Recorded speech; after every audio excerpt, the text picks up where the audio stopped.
What happens when Britain's most controversial royal sits down with television's most unfiltered host? You won't believe what unfolds when Prince Harry faces off against Sharon Osbourne in what began as a cordial interview but quickly spiraled into one of the most explosive confrontations. In daytime television history, the tension was palpable from the moment Harry walked onto the View set. But no one could have predicted the meltdown that was about to occur. The episode was intended to highlight Harry's latest charitable endeavors and upcoming projects, his work with veterans and mental health advocacy. But what unfolded instead was a masterclass in how quickly things can fall apart when Sharon Osbourne decides she's had enough of what she perceives as royal hypocrisy. Backstage, the atmosphere was already charged. Sources close to the production revealed that Harry's team had submitted a lengthy list of off-limits topics. No mention of his father, King Charles, stepmother, Queen Camilla, or his ongoing rift with Prince William. They also requested there be no discussion of the Netflix series or his tell-all memoir. Sharon, however, had other plans. As Harry settled into his seat, adjusting his tie with visible nervous energy, Sharon's eyes never left him. Her co-hosts exchanged wary glances, sensing the electricity in the air. The opening segment proceeded normally, polite introductions and talk of Harry's foundation work. His answers were measured and diplomatic, every word carefully chosen. But Sharon was waiting for her moment. "It's wonderful to hear about your charity work, Harry," she began, her tone deceptively sweet. "Really admirable. But I have to ask, and I think our viewers deserve to know, how do you reconcile this image of caring for veterans with what many see as your complete abandonment of your own military family back home?" The question hit like a thunderbolt. Harry's carefully composed expression flickered, irritation flashing briefly across his face before he regained control. The other hosts shifted uneasily, realizing Sharon had just crossed one of the boundaries Harry's team had drawn. But this was exactly what she had planned. "I think that's quite an unfair characterization, Sharon," Harry replied, his accent sharpening under stress. "My commitment to veterans has never wavered, regardless of geographical boundaries or family circumstances." Sharon's laugh was sharp and cutting. "Geographical boundaries? Family circumstances?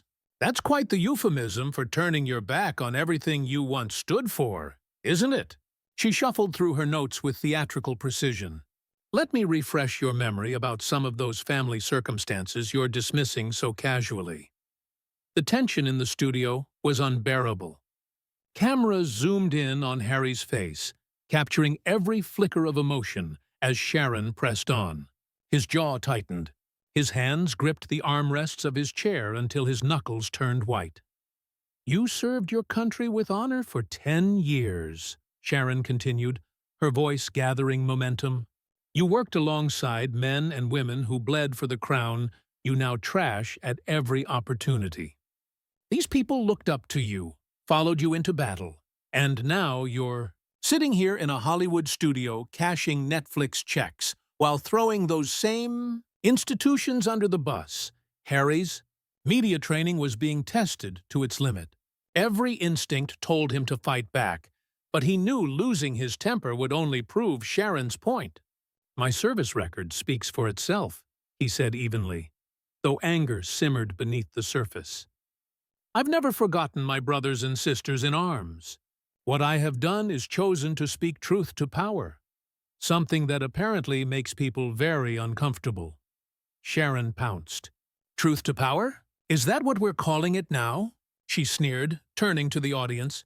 "Let me tell you about truth, Harry. The truth is you had everything handed to you on a silver platter, and you threw it all away because you couldn't handle a little criticism from the British press."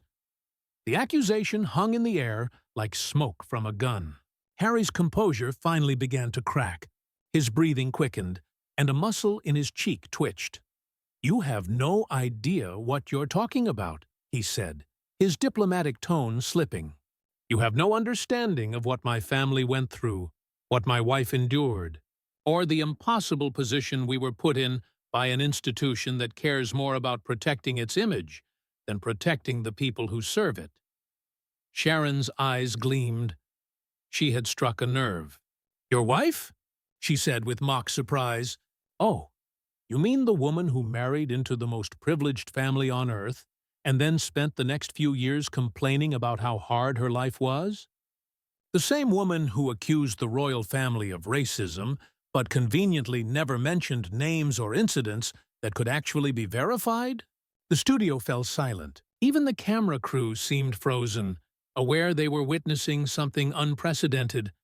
Harry's face had gone rigid, his eyes cold. Sharon had crossed a line, but she wasn't done. She could sense the blood in the water. "Let's talk about privilege, shall we?" she said. "Because I think our viewers deserve to understand what kind of privilege we're dealing with here. You were born into a life that billions of people could only dream of. Private jets, luxury homes, the finest education. And yet somehow you've managed to paint yourself as the victim in this story." Harry's hands clenched into fists. His breathing labored. The showdown was far from over. But everyone watching knew this was a moment that would be replayed, debated, and dissected for years to come.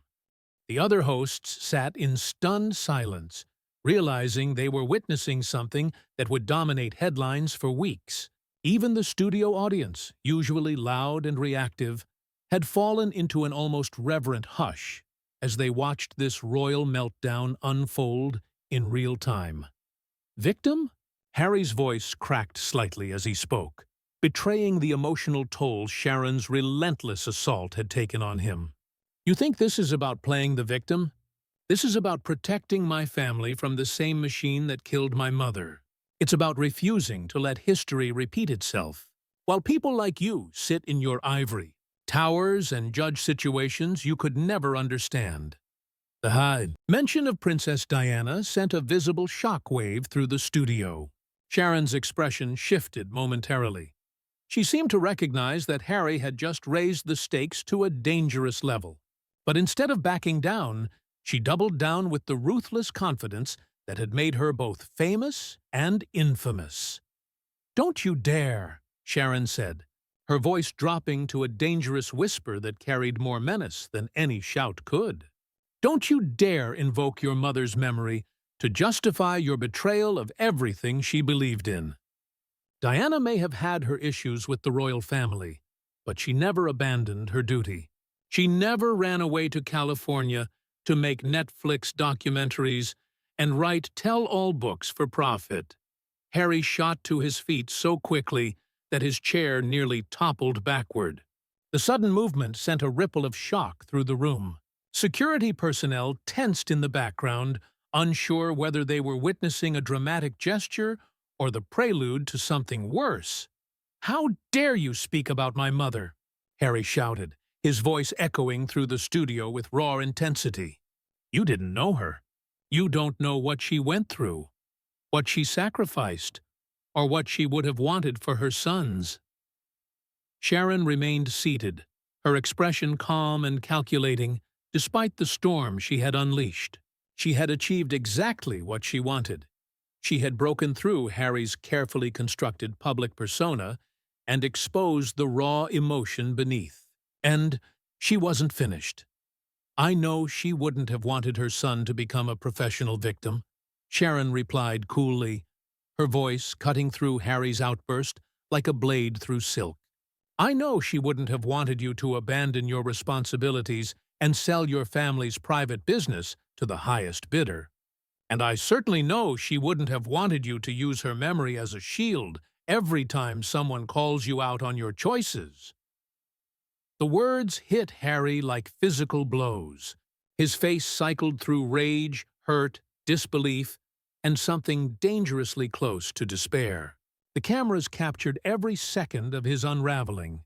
Television gold that would be replayed endlessly across social media and news outlets. "You're crossing a line here." "Sharon," one of the other hosts finally interjected, her voice shaky with the recognition that the show had spiraled completely out of control. "Maybe we should take a commercial break." "No." Sharon cut her off without even glancing her way. Her eyes locked on Harry.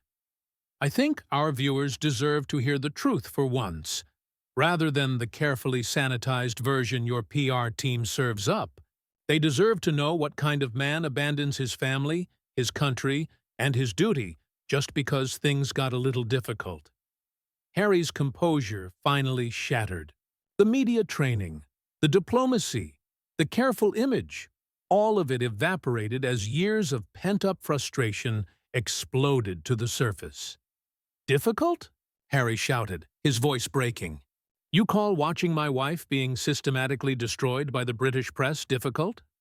You call having my newborn son's security threatened difficult? You call being told that my mixed-race children wouldn't be entitled to the same protections as other royal grandchildren difficult?" The revelation hung in the air like a bomb that had just detonated. Even Sharon looked momentarily taken aback by the raw pain in his voice. But the damage was done, to Harry's composure, and to any hope that the interview could be salvaged. "So now we're playing the race card," Sharon said, her tone laced with weary condescension. "How predictable! When all else fails, when you can't defend your actions on their merits, you fall back on accusations of racism. It's the oldest trick in the victim playbook." The words hit Harry like a slap. His eyes widened in shock and disbelief, as if he couldn't quite process what she'd just said. The studio fell silent again, so quiet that the hum of the air conditioning seemed deafening. "You're unbelievable," Harry whispered, his voice low but trembling with fury. "Absolutely unbelievable. You sit there in your position of privilege, having never experienced a fraction of the scrutiny or pressure my family has endured. And you have the audacity to dismiss our experiences as playing cards." Sharon leaned back, satisfied. She had gotten exactly what she wanted. Harry had revealed more than he ever intended, his guard completely broken. This was a television moment that would be dissected for years. "I'm stating facts," Sharon replied calmly, her composure almost cruel in contrast to Harry's distress. "The fact is, you had everything and threw it away. Instead of working within the system to make change, you burned it all down and profited from the ashes. And now, you sit here justifying it by painting yourself and your family as victims of circumstances that most people would consider blessings."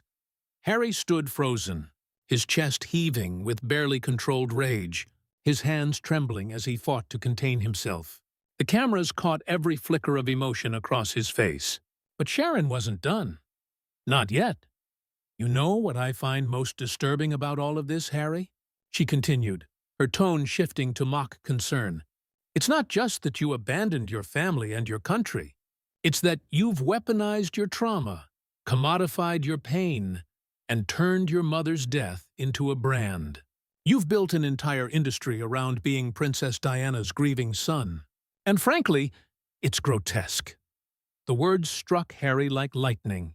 His face went pale, then flushed red with rage so intense that even the crew flinched. The accusation was brutal, so precise and cutting that even Sharon's co-hosts looked stunned by the cruelty of it. "Stop," Harry said, his voice barely above a whisper but filled with warning. "Just stop talking." But Sharon wasn't finished. She had spent her career saying the things others wouldn't dare. And she wasn't about to stop now. Not when she was this close to creating the kind of television moment that would define her legacy. Diana's death was a tragedy that touched the entire world, Sharon said, her voice rising as she delivered what she clearly intended to be the killing blow. "But you've turned that tragedy into your meal ticket," Sharon said coldly. "Every interview, every documentary, every book deal, it all comes back to your mother's death and how it affected poor little Harry. You've made millions off her memory, and you have the nerve to lecture others about exploitation." The studio erupted into chaos. Harry's security detail moved closer, sensing that their client was approaching a breaking point that could have serious consequences. The other hosts spoke over one another, trying desperately to regain control of a situation that had spiraled so far beyond their grasp They might as well have been trying to stop a hurricane with their bare hands. "You're sick," Harry said, his voice shaking with emotion so raw and primal it seemed to come from the depths of his soul. "You're genuinely sick. To sit there and accuse me of profiting from my mother's death. A woman who died when I was 12 years old, who I never got to know as an adult, who never got to meet her grandchildren. That's beyond disgusting. It's inhuman." Tears streamed down his face, but they weren't tears of sadness. They were tears of pure, unfiltered rage, the kind that come when someone has been pushed so far beyond their breaking point that the body no longer knows how to contain the flood of emotion. "I'm stating facts," Sharon replied, unmoved by the devastation she'd caused. "Every major decision you've made since leaving the royal family has been marketed around your mother's story. The Oprah interview, the Netflix series, the memoir, they all center on Diana's death and how it shaped your trauma. You've built a multi-million-dollar empire on the foundation of that tragedy." Harry wiped his eyes with the back of his hand. When he looked up, his expression had changed. The hurt and vulnerability were gone, replaced by something cold and calculating. A look that suggested he'd just made a decision with far-reaching consequences. "You want to know about my mother?" he said, his voice steady now, controlled in a way that was somehow more frightening than his earlier outburst. "She spent the last years of her life being hunted by photographers who cared more about getting the perfect shot than they did about her humanity. She died in a tunnel in Paris because she was being chased by people who saw her as a commodity to be exploited." He stepped closer to Sharon, close enough that the cameras had to adjust to keep them both in frame. His voice dropped to a whisper, every word carrying the weight of decades of pain and anger. "And now I'm sitting across from someone doing exactly the same thing. You're exploiting tragedy for ratings. You're turning human suffering into entertainment. You're everything that was wrong with the system that killed her. And you don't even have the self-awareness to recognize it?" For the first time since the interview began, Sharon looked unsettled. Perhaps she realized she had pushed too far, that she had crossed a line that couldn't be uncrossed. But it was too late. "The difference," Harry continued, his voice growing stronger, "is that when I share my story, I'm trying to prevent others from going through what my family went through. When you exploit it, you're just feeding the same machine that destroyed her in the first place." Sharon opened her mouth to respond, but Harry cut her off with a dismissive gesture. "I'm done," he said, pulling off his microphone and dropping it onto his chair. "I'm done with this conversation. I'm done with this show. And I'm done with people like you. People who think basic human decency is optional, as long as it gets good ratings." He turned to walk away but stopped and looked back one final time. His expression was no longer angry or hurt, just tired, as if the confrontation had drained every last ounce of energy from him. "You know what the real tragedy is here, Sharon," he said. "You had the chance to have a meaningful conversation about real issues, veterans' mental health, supporting military families, anything that might have made a difference. But instead, you turned it into a circus for your own amusement." "Harry, wait," Sharon began, but he shook his head. "No. I've waited long enough. I've spent my entire adult life waiting for people like you to remember that there are real human beings behind the headlines. I'm done waiting." With that, Prince Harry walked off the set of The View, leaving behind a stunned studio and a host who had gotten exactly what she wanted. Viral content that would dominate the news cycle for weeks, but at a cost that was only beginning to surface. The cameras kept rolling as Sharon sat alone at the desk, her co-hosts following Harry off stage in an attempt to salvage what remained. For the first time in her career, Sharon Osbourne appeared to be at a complete loss for words. She had won the battle, successfully, goading Harry into an emotional breakdown that would generate millions of views and endless commentary. But as she stared at the empty chair where He'd sat moments earlier. It became impossible to ignore the question. Had the victory been worth the price? The interview was over, but the consequences were only beginning. In the space of half an hour, Sharon had created one of the most explosive moments in daytime television history, and revealed something about herself that could never be undone. As the studio, lights dimmed and the crew began to pack up their equipment, one thing was certain. This confrontation would be remembered, analyzed, and debated for years to come. Sharon Osbourne had destroyed Prince Harry on live television, but in doing so, she had also destroyed something in herself that could never be rebuilt.